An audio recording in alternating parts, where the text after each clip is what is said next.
Hey, welcome to Zip Mouth Motivation Podcast, where we highlight resilience, motivation, growth, anything that is positive. Zip Mouth Motivation is on it. I am Damasha K. host. So thank you to my show. Thank you to my podcast. I'm excited that we are here. So I just got to confess though, this is my first recording. Usually I do my podcast live, but today I'm doing a recording. So I'm proud of myself. I am proud of myself. I definitely want to thank everybody who supports my motivation podcast. Thank y'all for showing up and showing out all the time, sharing my podcast, sharing my reels. Um, I just recently got on YouTube as a real push, so I'm excited.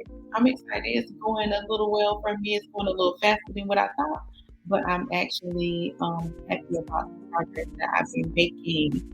So today we are going to talk about finding peace without closure. And I know some people don't want to hear it, but I got a couple of requests for this because people wanted to know what my take was on how they can find peace without closure. So we're going to go through the steps. First of all, you absolutely know that you don't always need closure. We feel like we do because we want to talk. We want to have a conversation as to what happened and why can't this. And it's always the why questions when you need closure. And so what I tell people about why questions is nobody likes to answer why because some people feel like they don't have to explain themselves. They feel like you should know, and that's the end. Or you want to express yourself and people don't even care about what you feel. They don't even care about what you think. Not to say that they're selfish, but maybe they just don't care for whatever reason that they don't care. Okay? So, step one in finding peace without closure is acceptance. Accepting that this may never change, accepting that they may never acknowledge how you feel, accepting that they may never apologize.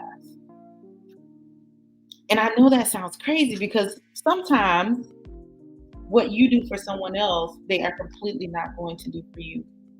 And this is where you find out what is reciprocated in your life and what is not reciprocated in your life. Who is reciprocating the same that you are giving and who's not. And I find that a lot of people find it hard to accept things because they feel like I would have never did that to you. Trust me, because I'm one of those people. Like I feel like I would have never did that to you. So how could you do it to me? Well, guess what? The way that you love, other people may not love. They may not have the capacity to be able to give you or reciprocate that same love that you show. And that's okay too. You just have to learn. Step two, forgive. Forgive. I know I have a really close friend, and I know she wouldn't mind me saying this, and she has a hard time forgiving, but I love the way that she's honest about it. I love the way that she doesn't mind saying, like, I have a hard time forgiving.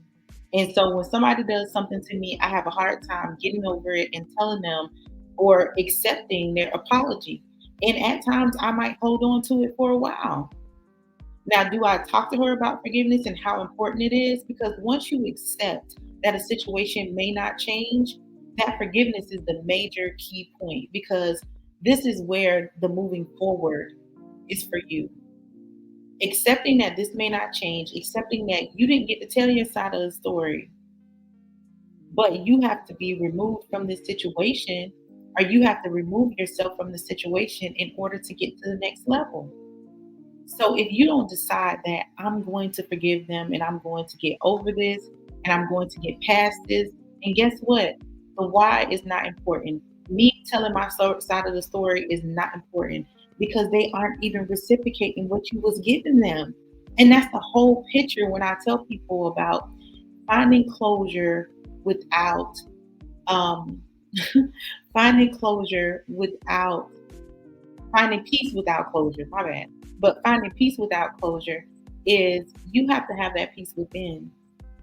You literally have to have that peace within, not you being spiteful because you may be the person that someone's looking for closure from, because that happens too. You may be the person that's unwilling to listen, that's unwilling to respect the boundaries that are set up. You may be that person. So now you have to accept that that person is not allowing you back in their life anymore. And you have to forgive them and say, you know what? I forgive them because they're just making a choice for themselves. I forgive myself because maybe I could have acted better or I could have did better. So not only are you forgiving the person for that angry, frustrating, oh, they're driving me crazy feeling, but you're also forgiving yourself and saying, you know what? I forgive myself because whatever I did to make this person react this way to me, I have to let it go. And I have to accept that they made a choice and they decided that what I have to say is important. The bond we have is not important to them as it is important to me. I have to accept that. And then once you do acceptance, forgiveness, now you have to let go. And this is a part of programming your mind not to continuously play a scenario that may have happened but didn't happen, that could have happened but did not happen. This is the space where you have to live in reality. I have to let this go, not knowing what the next step is. I have to let this go, not knowing what they think about me. I have to let this go, not being able to tell my side of the story. And that's you finding peace within yourself. That's you forgiving yourself. And that's you accepting yourself. And that's you taking a deep breath, blowing it out, and saying, you know what? I got to let it go.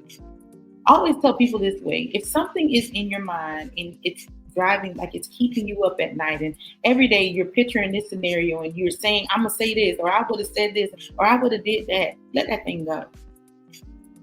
Because now you are obscuring your vision for your next step. And we're not doing that. We're going to the next step.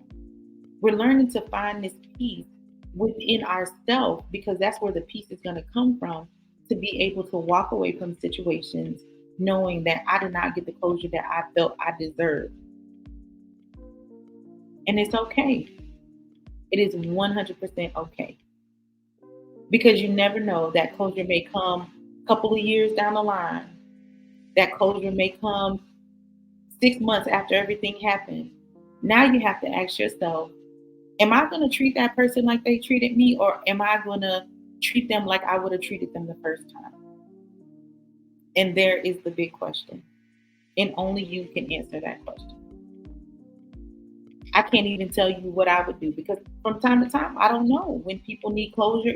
Am I just going to say, you know what, when I needed closure from you or when I needed something from you, you were not able to do that thing for me. So now I'm completely done.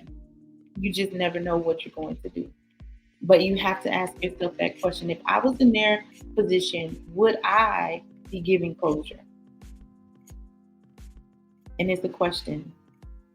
So, 3 steps to finding peace without closure: acceptance, forgiveness, and letting go. I'll say it again. 3 steps to finding peace without closure: acceptance, forgiveness, and letting go. Thank you for watching Zip Mouth Motivation. Thank you for joining the podcast. Thank you for sharing and everything that you do that is so above and beyond in my eyes. I appreciate y'all. I love y'all and I respect y'all. Y'all definitely make sure you like, share, subscribe.